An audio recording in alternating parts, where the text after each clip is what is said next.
राधे राधे दोस्तों, स्वागत है आपका आपके चैनल ज्ञान के मोटी स्टोरी। स्वागत है। बात उन दिनों की है जब सोनपुर नाम का एक छोटा सा राज्य अपनी सुंदरता और सरल जीवन शैली के लिए प्रसिद्ध था।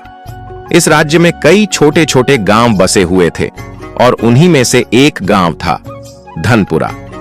इस गांव की गलियों में भले ही चकाचौंध नहीं थी, लेकिन वहां के लोग दिल से अमीर थे, या कम से कम कुछ लोग तो जरूर। इसी गांव में कुंदन नाम का एक साधारण लेकिन सच्चा इंसान रहता था।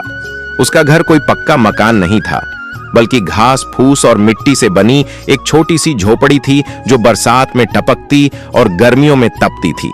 मगर इन तमाम कठिनाइयों के बावजूद कुंदन के चेहरे पर हमेशा मुस्कान रहती थी।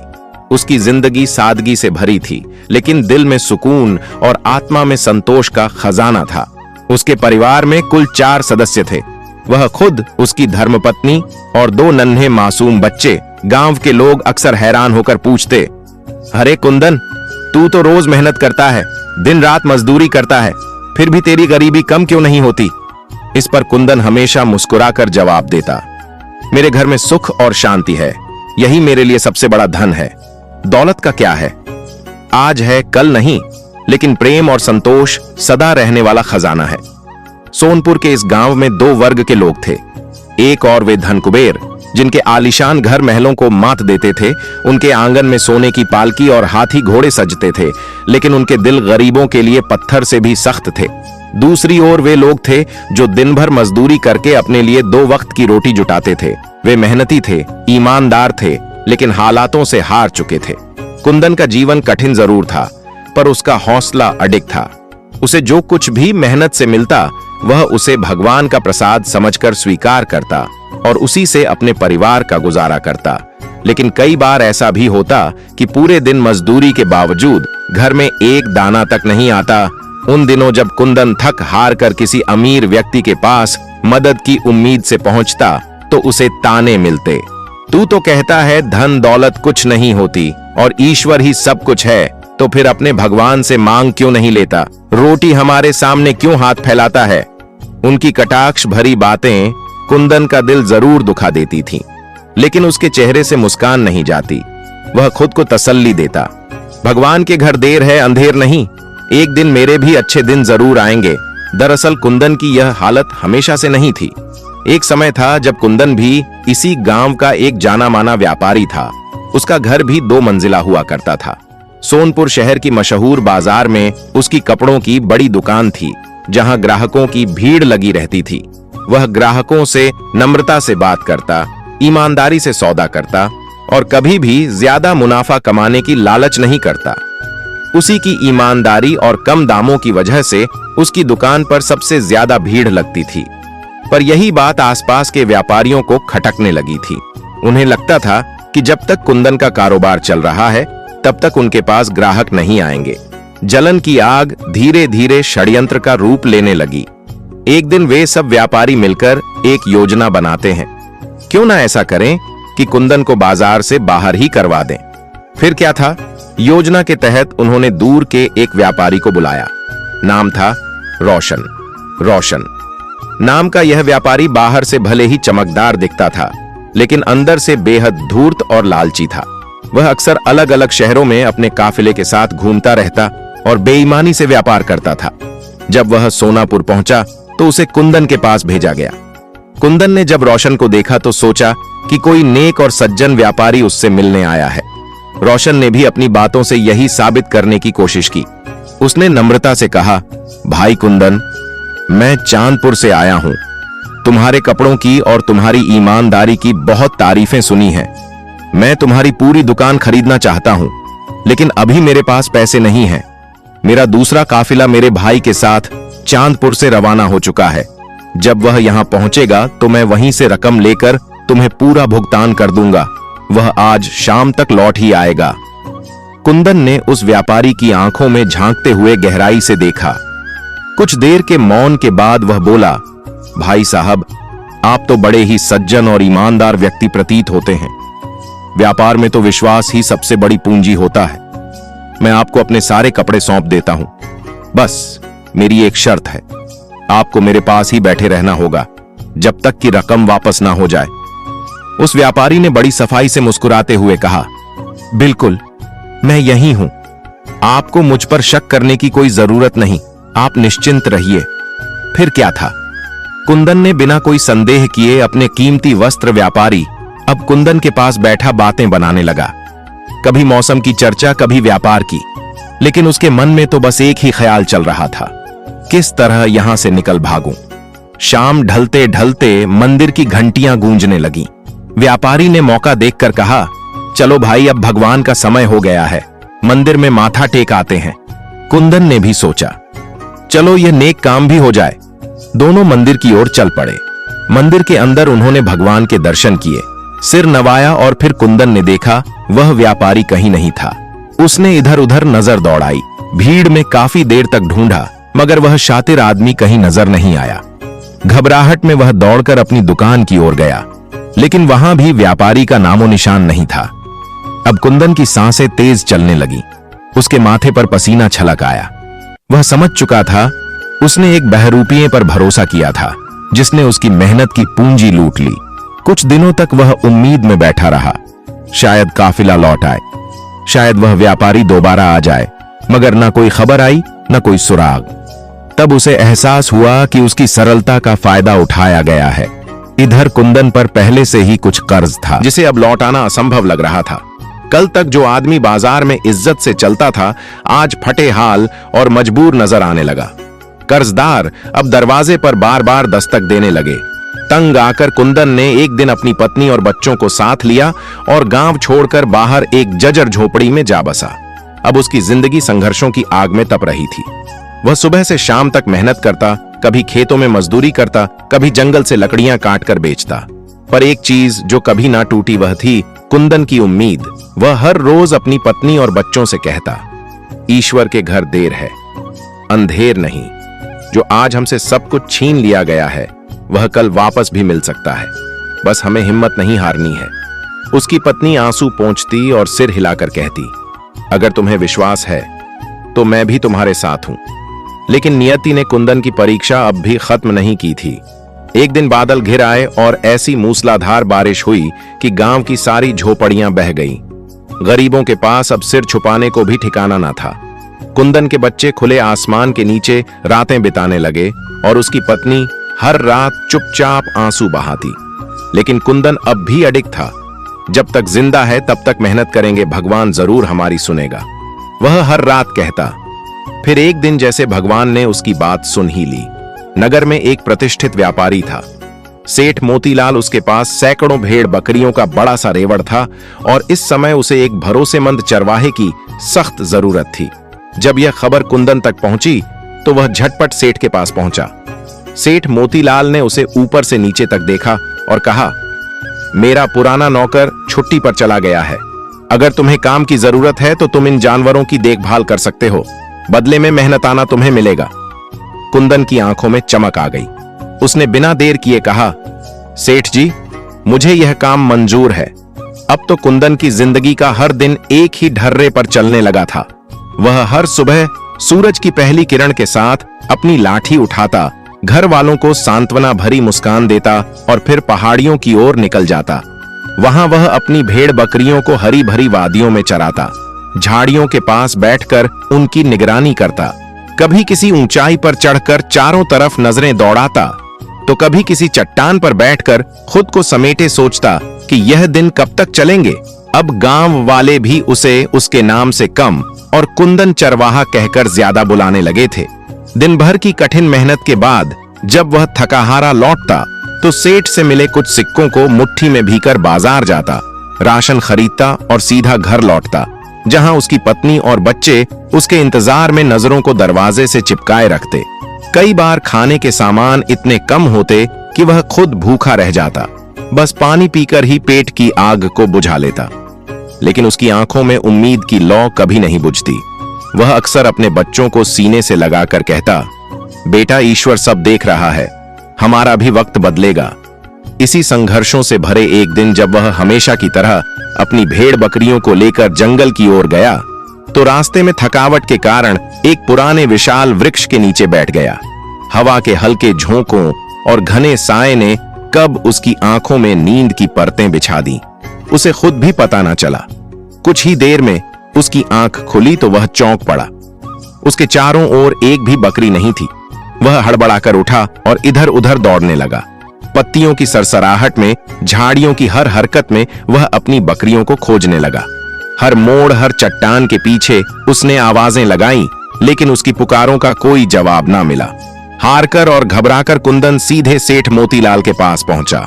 उसकी आंखों में डर और माथे पर पसीना साफ दिख रहा था। सेठ ने दूर से ही गुस्से में चिल्लाकर पूछा, कुंदन तू अकेला क्यों आया है? मेरी बकरियां कहां हैं? कुंदन ने सिर झुकाकर धीमी आवाज में कहा, सेठ जी, मेरी आंख लग गई थी और जब मैंने आंखें खोली तो बकरियां वहां नहीं थीं। मुझे थोड़ा समय दीजिए, मैं उन्हें जरूर ढूंढ लाऊंगा। सेठ का चेहरा गुस्से से तमतमा उठा। वह बिफर पड़ा। समय चाहिए? तुझे पता भी है वे बकरियां कितनी कीमती थीं। हर बार तू ही क्यों मनहूस साबित होता है? उसी वक्त गांव के कुछ लोग भी वहां जमा हो गए। उनमें से एक आदमी ने कहा, अरे यह कुंदन जहां भी जाता है बर्बादी लेकर आता है, इसकी छाया ही मनहूस है। यह सुनकर सेठ ने और भी गुस्से में कहा, कुंदन, या तो तू मेरी बकरियां वापस ला या फिर जितना नुकसान हुआ है उसकी भरपाई कर। कुंदन ने कांपती आवाज में कहा, सेठ जी, मेरे पास कुछ भी नहीं है, मैं आपका नुकसान कैसे पूरा करूंगा? सेठ ने तीखे स्वर में कहा, तो फिर जब तक मेरा नुकसान पूरा नहीं हो जाता तू मेरी गुलामी करेगा। यही मेरा आखिरी फैसला है। कुंदन के सामने अब कोई और रास्ता नहीं था। वह जानता था कि अगर उसने इनकार किया तो गांव वाले उसे चोर समझेंगे और शायद पीट पीट कर सजा भी देंगे। उसने चुपचाप अपना सिर झुका लिया और कहा, ठीक है सेठ जी, मुझे आपकी गुलामी मंजूर है। अब कुंदन की हालत पहले से भी ज्यादा बदतर हो चुकी थी। सारा दिन वह सेठ के घर में खटता, भारी बोझ उठाता और जब थका हारा रात को अपने टूटे झोपड़े में पहुंचता तो उसकी पत्नी की आंखों से चुपचाप आंसू बहने लगते। अब कुंदन की हालत इतनी दयनीय हो चुकी थी कि जब वह दिन भर की मजदूरी कर घर लौटता तो उसके चेहरे पर थकावट और मन में टूटी हुई उम्मीदों का भार साफ झलकता। बच्चों की मासूम बातों का जवाब देने की ताकत भी उसमें नहीं बची थी। उसकी आंखों में बस एक ही पुकार थी, हे ईश्वर, अब तो सब कुछ मेरी सहन शक्ति से बाहर हो गया है। इसी संघर्ष और पीड़ा में 1 साल बीत गया। इस 1 साल में कुंदन ने बिना कोई शिकायत किए सेठ मोतीलाल के हर काम को पूरी निष्ठा और लगन से अंजाम दिया। चाहे धूप हो या बारिश, बीमारी हो या थकावट, वह अपने कर्तव्य से कभी पीछे नहीं हटा। धीरे धीरे मोतीलाल के कठोर दिल पर भी असर होने लगा। उसे अब यह महसूस हुआ कि कुंदन झूठा नहीं था, वह वाकई ईमानदार था। उसकी बकरियां जरूर कहीं जंगल में खो गई होंगी, वरना ऐसा मेहनती और सीधा आदमी कभी धोखा नहीं दे सकता। और फिर उसने पूरे 1 साल तक बिना किसी गलती के कीमत चुकाई थी। यह सब सोचते सचते मोतीलाल की आंखों में भी नरमी उतर आई। एक दिन उसने कुंदन को बुलाया और कहा, कुंदन, अब तुम आजाद हो। अगर कभी तुम्हारे पास पैसे हो तो मेरा नुकसान चुका देना, वरना मैं तुम्हें माफ करता हूं। यह शब्द सुनकर कुंदन की आंखें भर आईं। उसकी जुबान से सिर्फ धन्यवाद के शब्द ही निकल सके। वह सीधे अपने घर गया और खुशी से झूमते हुए पत्नी और बच्चों को गले लगाते हुए बोला, सेठ ने मुझे आजाद कर दिया है, अब मैं कहीं और जाकर रोजगार की तलाश करूंगा। हमारे अच्छे दिन अब जरूर आएंगे। अगली सुबह उसने गांव छोड़ने का फैसला किया। वह जानता था जब तक हालात नहीं बदलते तब तक लौटना बेकार है। वह अपनी पत्नी और बच्चों को लेकर पास के नगर चांदपुर की ओर निकल पड़ा, लेकिन गांव वाले अब भी ताने कसने से बाज नहीं आए। कोई कहता, देखो देखो, ये वही चरवाहा है जो कल तक सेठ का गुलाम था और आज सपने देख रहा है अमीर बनने के। पर कुंदन ने किसी की बात की परवाह नहीं की। उसकी आंखों में अब एक नई उम्मीद का दीप जल चुका था। चांदपुर पहुंचकर उसने एक छोटी सी झोपड़ी में अपने परिवार को ठहराया और फिर शहर के बाजार में मेहनत मजदूरी का काम तलाशने लगा। उसने ठान लिया था कि अब जिंदगी को एक नई दिशा देनी है।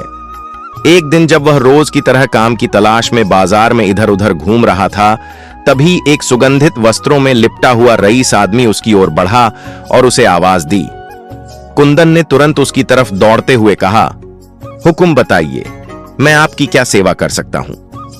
लेकिन जैसे ही उस अमीर आदमी की नजर कुंदन के चेहरे पर पड़ी, उसका चेहरा स्याह पड़ गया। आंखों में डर और पछतावे की लहरें साफ दिखने लगीं। असल में यह वही व्यापारी था जो वर्षों पहले बहरूपियां बनकर कुंदन को ठग चुका था। लेकिन आज भाग्य का पहिया घूमा और वह कुंदन के सामने खड़ा था, एकदम बेबस। अचानक वह व्यापारी कुंदन के पैरों में गिर पड़ा और फूट फूट कर रोने लगा। कुंदन, मुझे माफ कर दो, मैंने तुम्हारे साथ बहुत बड़ा अन्याय किया है। यह दृश्य देखकर कुंदन स्तब्ध रह गया। उसे कुछ भी समझ नहीं आ रहा था कि यह अमीर और प्रभावशाली दिखने वाला आदमी क्यों उसके पैरों में गिरकर रो रहा है। आसपास खड़े लोग भी हैरानी से एक दूसरे की तरफ देखने लगे। बाजार में सन्नाटा छा गया था, क्योंकि इतने बड़े व्यापारी को एक मामूली मजदूर के सामने इस तरह गिड़गिड़ाते हुए किसी ने कभी नहीं देखा था। उस व्यापारी ने कांपते हाथों से कुंदन का हाथ पकड़ा और उसे अपनी भव्य दुकान के भीतर ले गया। अंदर जाकर उसने दरवाजा बंद किया और फिर धीमे स्वर में, जैसे कोई बड़ा गुनाह कबूल कर रहा हो, बोला, कुंदन, मैं वही पापी हूं जिसने सोनपुर में तुम्हें छल से लूटा था, तुम्हारा सारा सामान छीन लिया था। फिर वह रोते हुए जमीन पर बैठ गया और कांपती आवाज में कहने लगा, मैंने यह सब कुछ अकेले नहीं किया था। सोनपुर के वह व्यापारी जो तुम्हारी सच्चाई और ईमानदारी से जलते थे, उन्होंने ही मुझे उकसाया। उन्होंने कहा कि अगर तुम्हें रास्ते से हटाना है तो तुम्हारा भरोसा तोड़ना जरूरी है, और मैं लालच में आकर वह काम कर बैठा जो मेरी आत्मा को हमेशा के लिए कलंकित कर गया। वह अपनी सिसकियों को रोक नहीं पा रहा था। उसकी आंखों से आंसू बह रहे थे और उसके शब्द कुंदन की आत्मा को झकझोर रहे थे। उसने कहा, शुरू में मुझे अपने किए पर कोई पछतावा नहीं था, लेकिन फिर मेरी रातों की नींद उड़ गई। जब भी आंखें बंद करता तुम्हारा चेहरा सामने आ जाता। सपनों में तुम मुझे झकझोरते, मेरा गला पकड़ते और कहते कि तुम मुझे धर्मराज के दरबार में पेश करोगे। मैं पसीने पसीने हो उठता जागता तो तुम्हारी आवाज मेरे कानों में गूंजती। तूने एक नेक इंसान के साथ विश्वासघात किया है। मेरा मन शांति खो बैठा, दिन बेचैनी में बीतते और रातें आत्मग्लानि में। तब मैंने तुम्हें ढूंढने के लिए सोनपुर की हर गली हर मोड़ छान मारी, लेकिन न तुम मिले और ना ही कोई सुराग। बाकी व्यापारी तो जैसे तुमसे छुटकारा पाकर खुश थे, कोई तुम्हारे बारे में एक शब्द बताने को तैयार नहीं था। हारकर मैं भगवान के दर पर गया, रोया, गिड़गिड़ाया और कहा, हे ईश्वर, मुझे एक बार कुंदन से मिला दो ताकि मैं अपनी आत्मा का बोझ हल्का कर सकूं। और आज तुम्हें अपने सामने देखकर ऐसा लग रहा है जैसे खुद ईश्वर ने मेरी सुन ली हो। उसने जेब से एक चाबी निकाली और दुकानों की रैक की ओर इशारा करते हुए बोला, यह दुकान, यह सारा माल जो कुछ भी यहां रखा है, सब तुम्हारा है। यह उस घर की चाबी है जिसे मैंने इसी दुकान के मुनाफे से खरीदा है। सब तुम्हारा है कुंदन, सब तुम्हारा। यह कहकर वह फिर से कुंदन के पैरों में गिर गया और रो रो कर माफी मांगने लगा। कुंदन एक नेक दिल इंसान था। उसकी आंखों में करुणा थी और दिल में माफ करने की ताकत। नम्रता से बोला, मैंने तुम्हें माफ किया, तुमने गलती की थी, लेकिन आज तुमने खुद को सच्चाई के सामने ला खड़ा किया है। तभी वह व्यापारी सबके सामने खड़ा हुआ और ऊंची आवाज में ऐलान किया, सुनो लोगों, इस दुकान का असली मालिक यही इंसान है। आज से यह कुंदन की दुकान है और यही यहां बैठेगा। जैसे ही वह बाहर जाने लगा, कुंदन ने मुस्कुराते हुए उसका हाथ थामा और कहा, क्यों दोस्त, अब कहां जाओगे? अब जब हम मिल ही गए हैं तो क्यों ना हम साथ काम करें। तुमने गलती की थी, लेकिन आज तुमने मेरा वह सब लौटा दिया जो मैंने खोया था। शायद मैं खुद व्यापार करता तो इतना नहीं कमा पाता जितना तुमने कमाकर मुझे दे दिया। तुम अब पहले जैसे नहीं रहे। अब तुम वह इंसान हो जो पश्चाताप की अग्नि में तप कर निखर चुका है। व्यापारी की आंखों में आभार और सम्मान के आंसू थे। वह चुपचाप कुंदन के गले लग गया और बोला, मैं तुम्हारा साथ कभी नहीं छोड़ूंगा। इसके बाद दोनों ने साथ मिलकर व्यापार शुरू किया और मेहनत के बल पर चांदपुर के सबसे बड़े व्यापारी बन गए। कुंदन की पत्नी और बच्चे अब एक सुखमय और सम्मानजनक जीवन जीने लगे। और फिर एक दिन कुंदन ने एक ठान ली, अब वक्त आ गया है अपने गांव लौटने का। उसने कई अनाज की बोरियों से भरा एक बड़े काफिला तैयार करवाया और अपने परिवार के साथ गर्व और सम्मान के साथ सोनपुर की ओर रवाना हो गया। जब कुंदन अपने अनाज से लदे काफिले के साथ सोनपुर गांव में दाखिल हुआ तो पूरा गांव जैसे थम सा गया। ढोल नगाड़े नहीं बजे, कोई स्वागत नहीं हुआ। लेकिन उसकी सादगी और आंखों की चमक ने सबका ध्यान खींच लिया। लोग खिड़कियों से झांकने लगे, दरवाजों पर खड़े हो गए और हैरानी से देखने लगे। क्या यह वही कुंदन है जो एक दिन यहां से लुटा पिटा और बेसहारा होकर गया था? गांव के अमीर लोग जो कभी उसे तिरस्कार की नजर से देखते थे, अब हक्के बक्के रह गए। उनके चेहरे पर हैरानी के साथ साथ शर्म की लाली साफ झलक रही थी। लेकिन कुंदन का दिल अभी भी वैसा ही था, मुलायम, दयालु और दूसरों के लिए धड़कने वाला। उसने गांव के हर गरीब का दरवाजा खटखटाया। कोई टूटी झोपड़ी में था, कोई भूखे बच्चों के साथ बैठा था, लेकिन कुंदन ने किसी को नहीं छोड़ा। वह अपने हाथों से एक एक अनाज की बोरी उनके घरों में रखता गया और साथ ही कहता गया, यह ईश्वर का दिया है, मेरी नहीं, तुम्हारी अमानत है। उसकी आंखों में घमंड नहीं बल्कि सेवा का भाव था। जिन लोगों ने एक वक्त उसे दुत्कार कर गांव से निकाल दिया था, उन्हें भी उसने कुछ नहीं कहा, ना उलाहना ना गिला, बस एक मुस्कान के साथ उनके घरों के सामने भी अनाज रखवा दिया। गांव के वे घमंडी व्यापारी जो कभी उसकी ईमानदारी का मजाक उड़ाते थे, आज सिर झुकाए खड़े थे। उनकी आंखों में पछतावा था और मन में ग्लानि। कुंदन की सफलता और दरियादिली ने उनका अहंकार चूर चूर कर दिया था। लोग आपस में कहने लगे, सच ही कहा है। किसी ने ईश्वर के घर में देर हो सकती है, लेकिन अंधेर नहीं, इंसाफ जरूर होता है, बस थोड़ा सब्र चाहिए।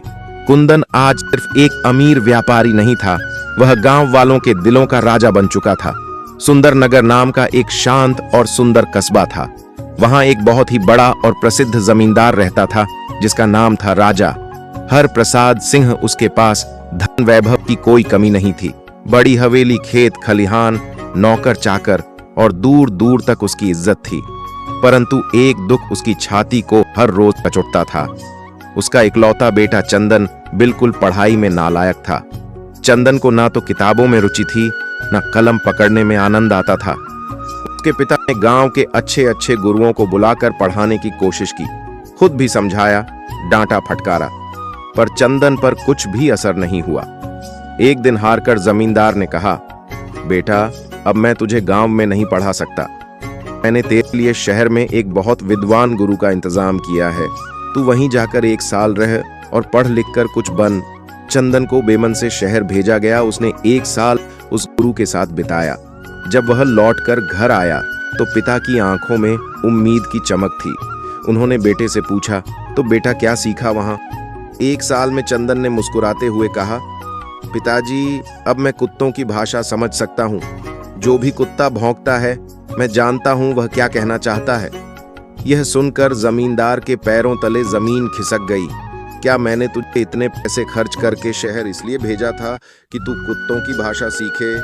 हे भगवान, तूने 1 साल बर्बाद कर दिया। जमींदार का सिर शर्म से झुक गया, पर उसने फिर भी हार नहीं मानी। कुछ समय बाद उसने चंदन को एक और विद्वान गुरु के पास भेजा, इस बार और भी सख्त निर्देशों के साथ। अब की बार अगर कुछ काम का नहीं सीखा तो समझ लेना बेटा, तेरे लिए मेरे मन में कोई जगह नहीं बची। चंदन फिर से 1 साल के लिए बाहर चला गया। जब वह लौटा तो इस बार चेहरे पर संतोष था। पिता ने पूछा, अब बताओ, इस बार क्या नया सीखा? चंदन ने गर्व से कहा, पिताजी, इस बार मैंने पक्षियों की भाषा सीख ली है। मैं अब हर चिड़िया की बात समझ सकता हूँ। जमींदार का क्रोध अब आसमान छूने लगा। तूने फिर से 1 साल और बर्बाद कर दिया। कबूतर, तोते और कौवे की बातों से तेरा क्या होगा? मूर्ख कहीं का, मैंने तुझे पक्षियों की बोली समझने के लिए नहीं भेजा था। गुस्से में तमातमाते हुए उसने चेतावनी दी, यह आखिरी मौका है। अब अगर तूने कोई काम की चीज नहीं सीखी तो तू मुझे अपना पिता मत समझना, मैं तुझसे नाता तोड़ दूंगा। चंदन को इस बार एक तीसरे गुरु के पास भेजा गया। पूरे साल उसने मन लगाकर शिक्षा ली। साल बीतने ही वह फिर से घर लौटा। जमींदार ने जैसे ही उसे देखा फिर पूछ लिया, अब तो बता, इस बार क्या सीखा? चंदन बोला, पिताजी, इस बार मैंने मेंढकों की भाषा सीख ली है। अब मैं जानता हूँ कि हर मेंढक तर्रा क्या कहना चाहता है। इतना सुनना था कि जमींदार का खून खौल उठा। वो पूरी तरह गुस्से से कांपने लगा और चिल्लाकर बोला, अब बहुत हो गया। तूने मेरी सारी मेहनत और पैसा बर्बाद कर दिया। 3 सालों में तुझे सिर्फ जानवरों की भाषा सीखनी आई है। क्या मैं तुझे मुझे इसलिए पढ़ाने भेजता रहा। आवेश में आकर उसने चंदन के गाल पर 2 जोरदार थप्पड़ जड़ दिए। फिर नौकरों को आवाज देकर बोला, सुन लो, सब आज के बाद यह मेरा बेटा नहीं है और ना ही मैं इसका पिता। इसे इस हवेली से बाहर निकाल दो और किसी जंगल में छोड़ आओ। मुझे इस मूर्ख की शक्ल तक नहीं देखनी। जमींदार के आदेश पर उसके सेवकों ने चंदन को उठाया और घने जंगल में छोड़ आए। अकेला बेसहारा बेटा चंदन अपने भाग्य की डोर थामे उस दिन जंगल में अकेला भटक रहा था। भूख और प्यास से बेहाल वह एक दर दर की ठोकरें खाता फिर रहा था। चारों ओर सिर्फ सन्नाटा, ऊंचे ऊंचे पेड़ और घने झड़प झंखाड़। चलते चलते सूरज ढलने लगा और अंधेरा धीरे धीरे जंगल की गोद में उतरने लगा। ठीक उसी समय चंदन की नजर जंगल के अंतिम छोर पर एक विशाल किले पर पड़ी। वह किला इतना भव्य था मानो समय की गोद में छुपा कोई पुराना रहस्य हो। चंदन ने सोचा, रात भर जंगल में भटकने से अच्छा है कि मैं इस किले में शरण ले लूं। किले के मुख्य द्वार पर पहुंचकर उसने दरबान से विनती की, कृपया मुझे एक रात इस किले में गुजारने दीजिए। चौकीदार ने उसकी विनती को सुनकर कहा, यह निर्णय मेरे बस में नहीं है। तुम्हें इसके लिए किले के मालिक से अनुमति लेनी होगी। चंदन मालिक के पास पहुंचा। मालिक ने उसे ऊपर से नीचे तक देखा और गंभीर स्वर में बोला, मैं तुम्हें रहने दूंगा, लेकिन एक शर्त है। किले के पिछले हिस्से में कुछ जंगली और बेहद खतरनाक कुत्ते रहते हैं। अभी थोड़ी देर पहले ही उन्होंने एक आदमी को नोच डाला है। गांव वाले इन कुत्तों से बहुत परेशान हैं। अगर तुम चाहो तो वहां के खाली कमरों में रात बिता सकते हो, पर जान की कोई गारंटी नहीं। चंदन जरा भी नहीं घबराया। उसकी आंखों में आत्मविश्वास था। वह मुस्कुराकर बोला, मालिक, मैं उन कुत्तों की भाषा समझता हूं। कृपया मुझे कुछ भोजन दे दीजिए ताकि मैं उन्हें खिला सकूं और वे मुझसे दुश्मनी ना रखें। किले के मालिक को उसकी बात पर विश्वास नहीं हुआ, लेकिन उसने सोचा, शायद यह लड़का मेरे सिर की मुसीबत हल कर दे। उसने खाने का सामान दे दिया और खुद चंदन को लेकर पिछली ओर के हिस्से तक गया। वह जगह भयावह थी। चारों ओर डरावनी गुर्राहटें, लाल आंखों वाले भारी भरकम कुत्ते जो किसी भी इंसान की जान ले सकते थे। लेकिन जैसे ही चंदन वहां पहुंचा, सभी कुत्ते उसकी ओर देखकर पूंछ हिलाने लगे। चंदन ने उन्हें प्यार से खाना दिया। वह सब खाने में व्यस्त हो गए। फिर चंदन ने उनके बीच ही एक कोने में लेटकर रात बिताई। सुबह जब वह बिल्कुल स्वस्थ और मुस्कुराता हुआ मालिक के सामने पहुंचा, तो मालिक की आंखें हैरानी से फटी की फटी रह गईं। चंदन ने कहा, मालिक, इन कुत्तों ने मुझे अपनी भाषा में एक गुप्त रहस्य बताया है। उन्हें एक शाप मिला हुआ है और वे एक बहुत बड़े खजाने की रखवाली कर रहे हैं। जब तक वह खजाना वहां से हटाया नहीं जाएगा, उन्हें शांति नहीं मिलेगी। मालिक ने चंदन की बात पर हंसते हुए कहा, ऐसे खूंखार जानवर बात करते हैं। मुझे तभी विश्वास होगा जब तुम वह खजाना लेकर आओगे। चंदन ने तुरंत वहां जाकर जमीन खोदी और थोड़ी ही देर में एक भारी भरकम संदूक लेकर लौट आया। जब संदूक खोला गया तो सबकी आंखें चौंक उठीं। उसमें कीमती हीरे जवाहरात भरे हुए थे। किले का मालिक तो जैसे निहाल हो गया। उसने चंदन को गले लगाकर कहा, तू तो सच्चा रत्न है। आज से तू मेरा बेटा है। जैसे ही खजाना निकाला गया, कुत्तों की भौंकने की आवाजें भी शांत हो गईं। आसपास के गांवों में भी सुकून लौट आया। कुछ दिन तक चंदन वहीं रहा, लेकिन फिर उसका मन नई दुनिया देखने को मचल उठा। मालिक से विदा लेकर वह आगे बढ़ा। रास्ते में एक विशाल तालाब मिला। वहां हजारों मेंढक एक साथ टरटर कर रहे थे। चंदन रुका, उनकी बातों को ध्यान से सुना और बेहद गंभीर हो गया। उन मेंढकों ने उसे एक दुखद समाचार दिया था। कुछ समय बाद चंदन एक गांव में पहुंचा जहां एक पुराना मंदिर था। मंदिर के पुजारी की मृत्यु हो चुकी थी। चंदन ने उसी मंदिर में रहना शुरू किया और उसकी साफ सफाई में जुट गया। गांव के लोगों ने उसकी मासूमियत और भल मनसाहत देखकर उसके खाने पीने का प्रबंध कर दिया। गांव में बहुत समय से बारिश नहीं हुई थी। लोग खेती छोड़ चुके थे और कई परिवार गांव से पलायन कर चुके थे। एक दिन की बात है, चंदन मंदिर की छत पर आराम कर रहा था कि 2 कबूतर उड़ते हुए आए और छत पर बैठकर आपस में बातें करने लगे। एक ने कहा, मैं पश्चिम दिशा से आया हूं। उधर से भारी वर्षा के बादल इस ओर आ रहे हैं। अगले 20 दिनों में यह बादल यहां बरसेंगे। लेकिन अफसोस, यहां तो लोग अब खेती ही नहीं करते। इस बार की बरसात भी व्यर्थ जाएगी। चंदन यह सुनकर तुरंत गांव वालों के पास गया और उन्हें सारी बात बताई। पहले तो लोग उसकी बात पर हंसे, लेकिन कुछ समझदार लोगों ने उसके कहने पर बीज बो दिए। ठीक 20 दिन बाद आकाश काले बादलों से घिर गया और झमाझम बारिश होने लगी। गांव के लोगों की खुशियां 7वें आसमान पर पहुंच गई। सबने चंदन की जय जयकार की और उसे मंदिर का मुख्य पुजारी बना दिया। अब चंदन उन 2 कबूतरों की मदद से गांव वालों के लिए अच्छे कार्य करने लगा। उसकी ख्याति दूर दूर तक फैल गई। असल में जब वह तालाब के किनारे से गुजरा था, वहीं मेंढकों ने उसे मंदिर के पुजारी की मृत्यु की सूचना दी थी। उसी जानकारी के आधार पर चंदन ने गांव में रुकने और मंदिर को संभालने का निर्णय लिया था, और वह निर्णय पूरी तरह सही साबित हुआ। अब यह खबर चंदन के पिता तक भी पहुंच चुकी थी कि उनका बेटा एक गांव के मंदिर का सम्मानित मुख्य पुजारी बन चुका है। उन्हें अब अपने बेटे पर गर्व महसूस हो रहा था। जिस बेटे को वे एक सीधा साधा मूर्ख लड़का समझते थे, वही अब एक ज्ञानी, समझदार और दूरदर्शी व्यक्ति बन चुका था। अब उन्हें अपने बेटे चंदन पर सच में गर्व था। तो दोस्तों, अगर आपको आज की कहानी अच्छी लगी तो चैनल को सब्सक्राइब करके हमें सपोर्ट कर दीजिए और कमेंट्स में राधे राधे लिखना ना भूलना। फिर मिलते हैं एक नई कहानी के साथ। राधे राधे।